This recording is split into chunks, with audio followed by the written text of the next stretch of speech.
اس کا کیا مطلب ہے؟ رشوت دے کر لوگوں کا مال ہڑپ کر لینا، کسی کی زمین اپنے نام کرا لینا، کسی کی جائیداد اپنے نام کرا لینا، پٹواریوں کو دے کر پیسے کرتے ہیں نا اس طرح کے کام. یا عدالت میں کوئی کیس چل رہا ہے، جج کو رشوت دے دی، فیصلہ اپنے حق میں کرا لیا. تو اللہ کہتے ہیں کہ ایسا نہ کرو کہ کسی کے مال پر قبضہ کرنے کے لیے حاکم کو رشوت دے کر تم جائیداد اپنے نام کرا لو یا اگلے کا مال کھا جاؤ، یہ مت کرو، یہ حرام ہے. مان تم تعلمون، اور یہ باتیں تو تم جانتے ہو. یعنی اللہ کہہ رہے میں کوئی انوکھی بات نہیں کہہ رہا، تمہیں آلریڈی پتا ہے کہ کسی کا مال نہیں کھانا چاہیے، تمہیں آلریڈی پتا ہے کہ یہ کام حرام ہے، پھر بھی تم لوگ کرتے ہو، مت کرو. تو مومن کا مال کھانا مومن کے لیے ناجائز طریقے سے بالکل حرام ہے. اللہ سبحانہ و تعالیٰ نے فرمایا، آپ کے سامنے ہے آیت کہ ایک دوسرے کے مال حرام طریقے سے نہ کھاؤ. ابھی آگے آئے تھے دین میں بھی پڑھیں گے کہ اللہ سبحانہ و تعالیٰ نے فرمایا کہ ایک دوسرے کے مال مت ہڑپ کر لیا کرو سوائے اس کے کہ کوئی تجارت ہو جس کا لین دین کر رہے ہو تم لوگ. نبی کریم صلی اللہ علیہ وسلم جب حج پر گئے، آپ نے کہا لوگوں آج کون سا دن ہے؟ انہوں نے کہا جی حج کا. آپ نے کہا کون سا مہینہ ہے؟ لوگوں نے کہا جی ذوالحجہ. آپ نے کہا کون سا شہر ہے؟ انہوں نے کہا جی مکہ. آپ نے کہا کون سی مسجد ہے؟ انہوں نے کہا جی مسجد حرام. تو آپ نے کہا جس طرح یہ دن، یہ مہینہ، یہ شہر اور یہ مسجد محترم ہے، بالکل اسی طرح حرام ہے تم پر مسلمانوں کی جان، مال اور عزت. تو مال بھی حرام ہے. مومن کا مال نہیں کھاتا حرام طریقے سے. اور آپ صلی اللہ علیہ وسلم نے فرمایا الدین نصیحہ، دین خیر خواہی کا نام ہے. اور آپ صلی اللہ علیہ وسلم صحابہ کو تاکید کرتے ایک دوسرے کی خیر خواہی کی. تو ابو قتادہ رضی اللہ تعالیٰ عنہ کا واقعہ ہے بڑا خوبصورت. بوڑھے ہو گئے تھے، صحابی تھے، بوڑھے ہو گئے تھے. تو ایک دن بازار میں نکلے تو انہوں نے دیکھا کہ ایک بندہ گھوڑا بیچ رہا ہے. نوجوان لڑکا تھا، دیہات کا تھا، تو گھوڑا بیچ رہا تھا. تو انہوں نے پوچھا کہ بھئی کتنے کا بیچ رہے ہو؟ تو کہنے لگا جی 200 کوائنس کا، گولڈ کوائنس کا، 200 دینار کا. تو انہوں نے کہا کہ اچھا. گھوڑے کو دیکھا، چیک کیا، کہنے لگے یہ تو 250 کا بکنا چاہیے. اس نے کہا آپ 250 دے دیں.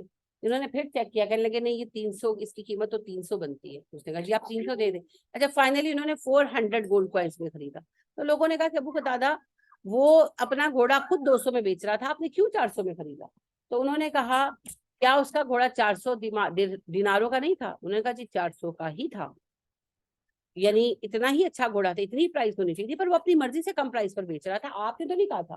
انہوں نے کہا یعنی تم یہ چاہتے تھے کہ میں اپنے ایک مسلمان بھائی کے مال کے ایک حصے کو تلف کرتا، ضائع کرتا، جبکہ اللہ کے نبی صلی اللہ علیہ وسلم سے میں نے وعدہ کیا تھا کہ میں ہمیشہ مسلمانوں کی خیر خواہی کروں. کہ وہ دیہات کا لڑکا تھا، اس کو آئیڈیا نہیں تھا، ینگ تھا، اس کو آئیڈیا نہیں تھا کہ اس کے گھوڑے کی قیمت 400 تک جا سکتی ہے. اس نے اپنی طرف سے 200 رکھی. اس کا خیال تھا ان کے ظاہر اس نے سوچا ہوگا کہ 200 رکھوں گا 150 160 170 دیناروں پہ بک جائے گا. تو ابو قتادہ رضی اللہ تعالیٰ عنہ نے جب دیکھا کہ لڑکا کم تجربے کار ہے، اس کو نہیں علم ہے، تو انہوں نے اس قیمت پر خریدا جو مارکیٹ کی ایکچوئل قیمت بنتی تھی.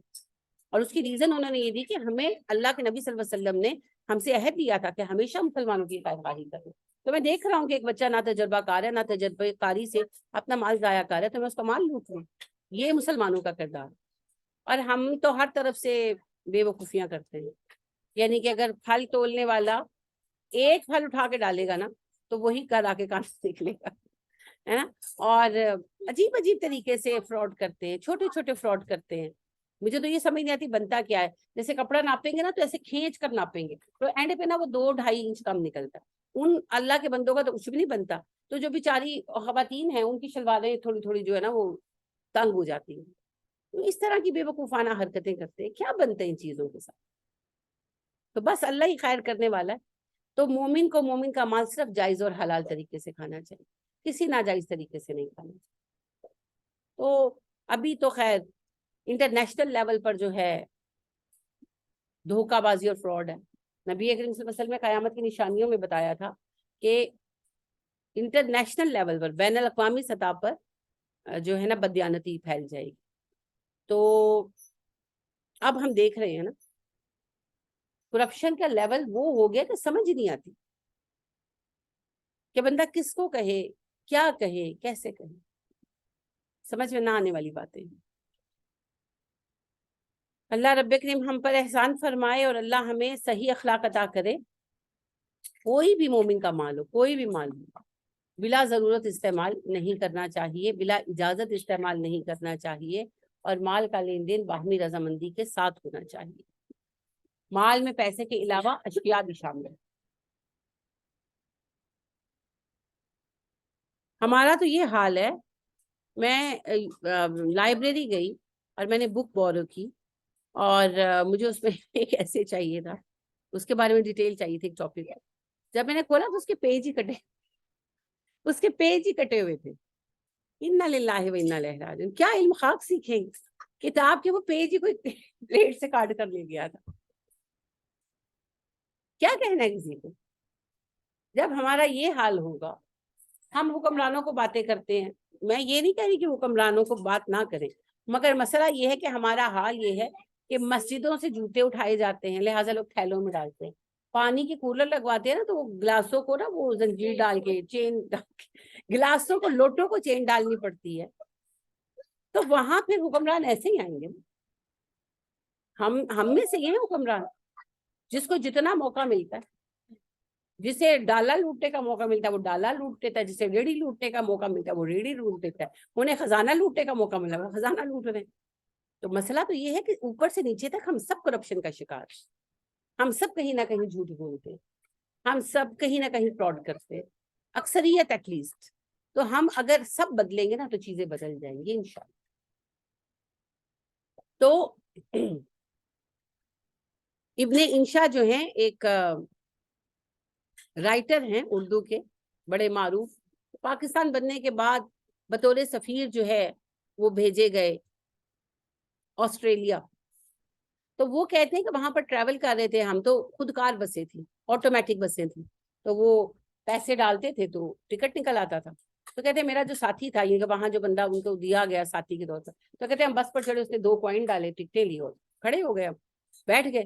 تو کہتے ہیں میں نے اس کو کہا کہ کبھی ایسا ہوا ہے کہ کوئی جو ہے نا وہ ٹکٹ لیے بغیر سفر کرے؟ کہتے وہ حیران ہو گیا, کہنے لگا تمہارا کیا مطلب ہے, ٹکٹ لیے بغیر کوئی کیوں سفر کرے گا؟ کہتے میں چپ کر گیا. کہتے تھوڑی دیر چپ رہا, پھر اس نے مجھ سے پوچھا کیا تمہارے یہاں لوگ بغیر ٹکٹ کے سفر کرتے ہیں؟ کہتے میں نے کہا ہاں لوگ کر جاتے ہیں. تو کہتے مجھے کہنے لگا کہ اگر تم لوگ ٹکٹ کے پیسے چوری کرتے ہو تو تمہارے حکمران تو بڑے بڑے فراڈ کرتے ہوں گے. دیکھیے سینس آف رسپانسبلٹی کے نام سارا یہ, ان کے پاس مذہب نہیں ہے. پروٹیسٹنٹ تحریک کے بعد دین الگ ہو گیا, دنیا الگ ہوگی. وہاں پر صرف سینس آف رسپانسبلٹی ہے کہ یہ جو ٹیکس ہیں ان کے بنا پر آپ کی سڑکیں بنتی ہیں, آپ کا سب کچھ چلتا ہے. اگر آپ چاہتے ہیں کہ آپ کے بچوں کو یہ چیزیں آگے ملے, سہولتیں ملیں, تو ٹیکس پے کریں, ٹکٹ لے کر سفر کریں, اور وہ کرتے ہیں. ہم لوگوں کے پاس تو سینس آف رسپانسبلٹی کے علاوہ دین بھی, اللہ کے سامنے کی جواب دہی بھی, مگر ہم کسی بات کو قبول نہیں کرتے, کسی بات کو قبول نہیں کرتے. کتنے افسوس کی بات ہے, ہم مسلمان ہیں. اب طہارت من شطر الایمان ہمارا سلوگن ہے.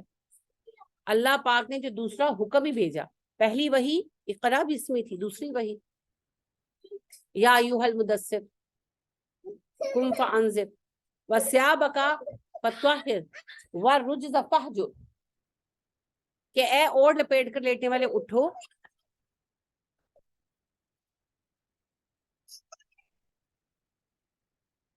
اپنے رب کی ہدایت سے لوگوں کو آگاہ کرو, اپنے کپڑے پاک رکھو اور گندگی سے الگ رہو. یعنی کہ پہلا حکم جو آیا علم کا آیا, اور دوسرا حکم طہارت کا آیا.